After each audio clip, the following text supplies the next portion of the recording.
Mini episode 1619 of the FDH Lounge is brought to you by Sportsology, delivering unconventional columns and webcasts about sports, TV, music, movies, and more. Follow them on the web at sportsology.com. The FDH Lounge. You'll want to schedule your life around it. A long time ago, on a gloomy, wet Cleveland spring night, two men stand alone amidst the late-night drizzle. Their voices echo across the vacant station parking lot as they debate the merits of the great American radio show that have been missing for far too long. On that night, an idea was born. That idea became the FDH Lounge.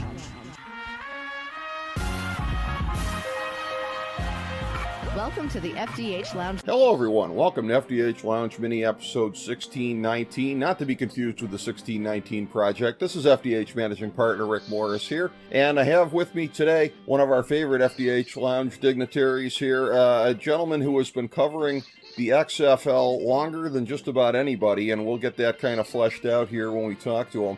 He went and covered the third incarnation of the XFL for the championship game. He has been covering the entire season, where he's been covering the XFL all along.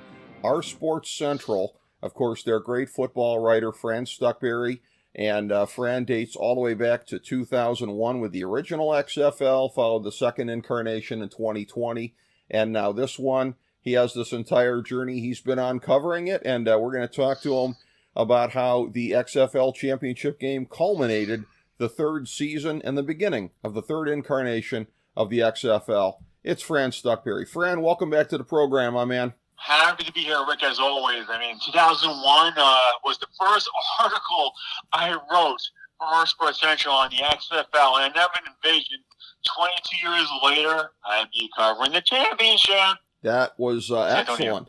I know you were looking forward to going. You were talking about doing this even before the season started. You made it out there, and of course, you've been covering the XFL on a week-by-week basis. And it's one of those things where I know in terms of as the season was going along, there were certain things I think that were probably more foreseen than other things here. You probably could have foreseen the Defenders being in the championship game here. Arlington, maybe not so much. Well, Arlington not so much because they were a struggling team until they got Luis Perez and a trade for Ryan Mueller. Funny thing about Ryan Mueller, Vegas ended up cutting him like a week later, and then he ended up joining the Renegades a week after that, and he's part of the championship team as well. So you trade for a player, you give up a player, and you get him back, and he's part of that championship as well. Absolutely. And again, for Arlington, a team very much, even coming down the stretch, a 4-6 record, but they were 3-2 halfway through, 1-4 in the second half of the season. Talk about flipping a switch, Fran. Well, Luis Perez ignited that. In the conference championships, they defeated the Houston Roughnecks, and the offense was on fire. In the championship, they went out to 17 points till DC finally put points on the board. In the first quarter, DC defenders had -1 total yards. Absolutely. It was very, very shocking the way that it went in the first half, that a DC Defender team that had been so strong all year couldn't get out of the blocks, really. But let's back up a second here and talk about XFL Championship Weekend in San Antonio, the sights and sounds. It was awesome. I went down to media day. What first caught my attention, Rick, was when you had the end zones. You had the red Defender end zone, and then you had the blue Arlington Renegades, and then you had the XFL logo at midfield. You had the XFL trophy there as well. And one interesting moment was, Rick, whenever we get a college football bowl season, out of all the 45, 50, or 1,000 bowl games that they played, but we always talked about the Alamo Bowl. Yep. The Alamo Bowl. Always talked about it. Yep. Yeah, it's one of the more important ones that are not part of the New Year's Six. And again, for somebody like me that doesn't like the expanded college football playoff, I liked it at 4 teams anyways. But if you're going to expand it like this, the whole thing to me of first-round games at college campuses, I think is stupid. I think you should go for the next 4 bowl games down the line. If you were doing that, the Alamo Bowl would certainly be one of them. San Antonio is a destination city. San Antonio will be a fun place to visit. And the funny thing is, Rick, I'll be honest, after this XFL Championship experience, the Alamo Bowl this year, I'm going to be even more into that now than I was prior to this XFL Championship experience. Another fun thing about the Alamo Dome is that I spoke to a guy working for it. He says they're going to, in a few weeks, they're going to install $12 million video and audio sound system to make the experience even better. Even though it's an older place, they keep on making it better and better for UTSA, other events, and the XFL, concerts, and whatever else they want to put in there at San Antonio. Well, they could be moving back to the days when you might get a couple of overflow Spurs games there, because it's very unusual that we would necessarily do two segments on a show back-to-back that would center on a single market to this degree. 16-18, of course, talking about Victor Wembanyama going to the Spurs with the number one pick in the draft lottery a couple of days later. So a heck of a week in San Antonio between winning the lottery later in the week and hosting the XFL Championship a couple days before then. Well, it's definitely a great city to visit. And if you stay downtown, you don't need a car rent. I only spent around $20 on Lyft getting to and from the airport. But the nice thing was, I stayed at Holiday Inn Express, and they let me check in 2 hours early. I was able to catch up on some sleep on Thursday. Then I woke up and then went down to the Riverwalk and went on a riverboat ride. It's only $15. So there are some things in San Antonio you don't have to break the bank to enjoy. I've heard about that. I've heard about the fun of the Riverwalk. I've been close to San Antonio, but I've never been there. That is definitely on my bucket list to do. And again, for you to be there and get to see the championship the way that it played out, I know how much the XFL has always meant to you. You've been covering it throughout the course of the season, and what a culmination for you to be there and see it all play out on the grand stage. It was exciting. I mean, it's funny, like the media side of me was a little disappointed that I was wrong about my prediction with DC winning the championship. But the fan side of me that covered the New York Guardians in 2020, that was down in Arlington, watching the Dallas Renegades New York Guardians game, seeing Luis Perez lead the New York Guardians to victory, having the time of my life in Dallas, doing a Cowboy Stadium tour, having a waffle in the shape of Texas, having the best grilled catfish ever, and then seeing where JFK was shot and winning the Cotton Bowl and all the other sides, thanks to my friend Chris Carter. And then a week later, coming back and COVID-19 shutting down the world, where many people, including yours truly, crashed and burned for a very long time. Yeah, it was. That's a tough chapter in everybody's lives, and the XFL, that incarnation of it. I was having fun watching Houston in particular. I had sort of adopted them because, as I said on the show at the time, June Jones to me has always been one of the underappreciated offensive minds in the history of the game. One of the guys who was very influential in the omnipotence of the spread offense here today, the run and shoot as it was back in the day. But the 2020 version of this, it wasn't going to die. Dwayne "The Rock" Johnson, he and his ex-wife and a corporate business partner end up buying it up and making it end up Redbird Capital Partners. They're the ones, and making a real entity out of it, going with the Disney networks for programming this past year. And it was they got very good coverage, I think, on all of those networks. And again, building up to the championship game that, again, I think the DC Defenders, everyone would say a relatively heavy favorite coming into the game, but couldn't get out of the blocks. Arlington taking advantage. And Luis Garcia, as you said, the great come-from-nowhere story. Yep. Yeah, incredible. Yeah, he played lights out. He's the Ryan Fitzpatrick of alternative football leagues. He's played in the Spring League, the Alliance American Football, Birmingham Iron, United States Football League, the Jersey Generals. The guy's played in so many leagues. He's been in the XFL 2020 version with the LA Wildcats and the New York Guardians. Then he went to the Vegas Vipers this season. Then he got traded to the Arlington Renegades. The guy's, this is a culmination, but he won a Division II championship when he played in college. But this is a culmination where he made the most of every opportunity. And instead of struggling, he adapted quickly and he thrived. And it's kind of like an NHL team getting hot at the right time. They made the right trades, and the thing was the acquisition of Luis Perez led the Arlington Renegades to the championship. Yeah, and the way that the system is, again, with 4 of the 8 teams making the playoffs, there is always the opportunity for a team in Arlington's situation to make that playoff run here. Of course, DC winning the North with a 9-1 record. Seattle 7-3, the wild card out of that division. St. Louis 7-3, but wrong place, wrong time as far as the division went. Houston wins the South at 7-3. Arlington takes the wild card at 4-6 and makes the most of it. So St. Louis on the outside looking in. Arlington able to make it through, and again with that late season quarterback switch, with everything that they had going for them there, jumping out to that start and hanging on in the end, it had to be something that was very thrilling to watch from within that stadium there, and I imagine that the press box was a pretty electric place to be. Well, the Alamo Dome is a nice press box. You're not totally enclosed, so you feel part of the action. And they had 22,794 fans of the game. It definitely was an exciting experience. And the thing is, it's funny that the XFL has maybe considered changing the playoff format where you have the 2 division champions, 2 best teams.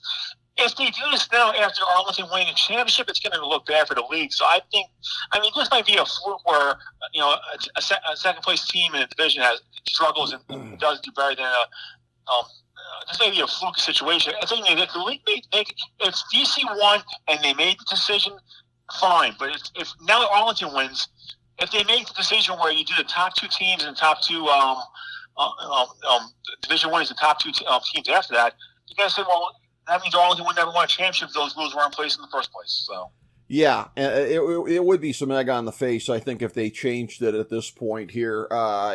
Basically an admission that St. Louis got screwed over and that Arlington shouldn't have been there in the first place. So that's how you know it's not going to happen. But again, the XFL having a successful season, I think, by their standards, as far as I think the ratings were at least within the realm of what they were expecting. As you noted in your outstanding column, I would urge everybody to go check out at OurSportsCentral.com the Fran Stuchbury recap of not only the game but the week. You announced, or you passed along the fact that the XFL announced that 21 players have signed NFL contracts since the season concluded, and again, many of those players being on the All XFL team. So it is succeeding on that basis as well, as far as giving players the opportunity to make it to a bigger stage. And Rick, since then, it's gotten harder and harder, even more players and more players are happening. It's kind of, since then, they're getting opportunities. You want to know why? Because the season ends in May, so they can go to OTAs and training camps. Unlike the USFL, where you get in there in July, and in most cases, you're nothing but a warm body in camp. Yes. So this is going to be a real opportunity for players to compete for starting jobs this August, and again, showing on this stage what they are capable of doing in the optimal setting, and certainly Luis Perez being one of those players. That is the dream, I think, for all of these guys, is to be able to get an opportunity like the one that he had and exploit it. You're looking at an effect in the championship game here where they converted 11 of 15 third down attempts on their different drives here. So you can't be a whole lot more efficient than they were. You definitely can't be. And Jordan Tamul will be a guy that's going to, all he has to do is make sure, he's going to get offers. He has to pick the right fit for him. Jordan Tamul is, deserves to be in the NFL and to be a third string or maybe backup quarterback. Fran Stuchbury signed with Denver Broncos. Hey man, behind Russell Wilson, that's a good job to have, right? So, and Fran Stuchbury, without Avery Smith, the DC defenders running back, he'll get an opportunity for the right spot. It's going to be more and more guys that are going to get opportunities to make rosters. And the fun thing is this with the NFL, Rick, they're keeping guys in camp till the end of it. I think they're going to keep one day they're going to have one mega cut. I think the NFL is doing something different this year. So that's going to be so players are going to be able to hang around as long as possible to show coaches that they deserve an opportunity. And even if they don't get the opportunity now, when injuries happen, players are going to be considered throughout the NFL season, and that's going to be a fun part as well. But one thing I want to say about the XFL, let's say hypothetically the XFL 2020 season did not get canceled because of COVID. With Vince McMahon and those allegations against him, it would have had to end anyway, Rick. Do you really think he would have kept the XFL? All those allegations and stuff that happened with him anyway. If he was still in control, I don't think he would have been able to, Rick. That's an excellent point. You would have had that coming up anyways, and that is a business that was built far more directly around him than the WWE as a whole, where he was the major stockholder and held titles there in the corporation. But this whole Alpha Enterprises, or whatever the heck it was built around him specifically. So you're not wrong about that part of it there. So yeah, I mean, they kind of had to go through the twists and turns that they did. Obviously, this has been a very important enterprise to Dwayne "The Rock" Johnson, and that he and his ex-wife, Danny Garcia, and the corporate partners that they have, making it through this season, and again, poised to do so through the next couple of seasons as well. I know that you and I have been saying all along there may only be room for one spring league in the marketplace. The USFL has hung on into year 2 here at this point, but at a certain point in time, it does look like it might winnow down to 1. And as of right now, if that happens, my money would be on the XFL. Well, the thing is, I know people are saying that it's a mistake of starting early, but the thing is, they're going up against March Madness and doing different things. But at the same point, it's the perfect time as far as if you want to have that relationship with the NFL, if you want players to get opportunities, it's the perfect time for it to happen, for these things to happen. And the thing is, the games have been fun. Fan bases, I mean, in DC, I went to a DC game in 2020. I can't wait to get to one next season and experience the beer state. That's one game I don't even want to sit in the press box, Rick. I want to be in the stands and the fans. I'll even drink a beer to contribute to that snake. Speaking of beers, when I was down in San Antonio, they had their own Alamo beer. 19.2 ounces. It was kind of a dark beer for only $2. It was a good beer. I don't drink one of them because I'm covering the championship, but like I said, if I was a fan, maybe a few more would have happened. That's only $2. I had a good time hanging out with fans. I even did karaoke for the first time, singing America, Neil Diamond. So hey, man, that was a fun experience. And like I said, I mean, it's just I had moments down in San Antonio I'm never going to forget. Being a media day, being on the XFL Championship field, the first championship I ever covered, I was showered with confetti. That was awesome. That is great, yeah, and at $2, man, I haven't seen beer prices like that since the great days down in Athens, Ohio, but that was many, many moons ago and many rounds of inflation ago, so that is tremendous to be able to get that at the Alamo Dome for a deal. Folks should go check that out for different events that they have coming up there, and yeah, it sounds like you had a great week covering this, and I know your enthusiasm for all things XFL has been very, very great throughout the years, and that it's actually made a tremendous impression on you personally in your life as you've been covering it and going through this journey sort of parallel to it, and look forward to see how it's going to unfold for you in the next couple of years, my man. Oh, definitely, Rick. I mean, it's the reason. Thanks to covering the Expo 2001 is why I'm living in Raleigh now, where I'm very happy. So it's very personal to me as well. Yep. And the thing is, I've done a good job as writing, but I aim to do even better next season as far as things I want to accomplish. Maybe I'll do it 2 XFL games in Texas over a weekend if I can pull that off. And like I say, Rick, if the championship is in St. Louis, I would love to go to St. Louis for a championship. I want to do the Arch. I want to, experience the barbecue. I want to maybe do some sports MLS game or something else fun while I'm in St. Louis. And the thing is about San Antonio, this is the first championship I covered. I had the media experience covering the game, I had the fan experience, and I had the vacation experience with the Riverwalk, the tour of the Alamo, and walk around San Antonio. It's kind of like where I got all 3 boxes the first time in any championship I had covered.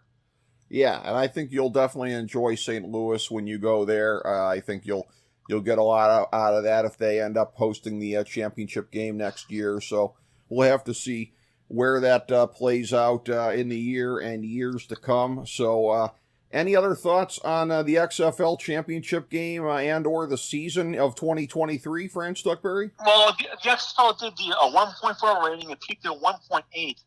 The camera guy that got hit during the game, luckily only suffered a minor concussion. That's why the game was delayed 15 minutes because that was one thing I wanted to touch. But next season, Rick, the league hopefully has more enhancement in the markets. In June, they're going to have a college draft where players didn't get drafted or eligible. The thing is, Rick, you know how much I love college football. I'm going to know guys that are drafted that got drafted already without even having to research on them. So that'll be kind of another fun aspect to see in June, which players get out that have been overlooked, get opportunities to to make XFL rosters. It's been a fun thing. And the thing is, next season there's going to be more pressure. There's going to be a lot more pressure on them to increase attendance, to get better time slots to the games, to have more of a consistent schedule where fans know when exactly to tune in, to have less games on FX and more games on ABC, ESPN, and just to have more games on those channels instead of FX. Yes, and they pulled some games off of FX earlier in the year because I think they thought that there's not enough consumer knowledge in the marketplace that FX is part of the Disney bundle of channels here at this point. Of course, it was purchased from Fox a couple of years ago, and I guess they figured not enough people knew to look for games there. Maybe that will change by next year, maybe not, but much to look forward to in the days ahead for the XFL as they make it through their season successfully, which COVID-19 prevented them from doing in 2020, but they made it all the way through this point. I think it was a success. I know you do as well. We'll see what happens in 2024, but as it goes along, always a pleasure charting the journey with you, Fran Stuchbury. Excellent coverage at OurSportsCentral.com. Thank you for making time for us today. Thanks, Rick. As they say about your show, if you're down with the FDH Lounge, I have 3 words for you. Listen to it. That's right. That's right. Thank you, my friend. And thank you, everybody, for tuning in to FDH Lounge Mini Episode 1619.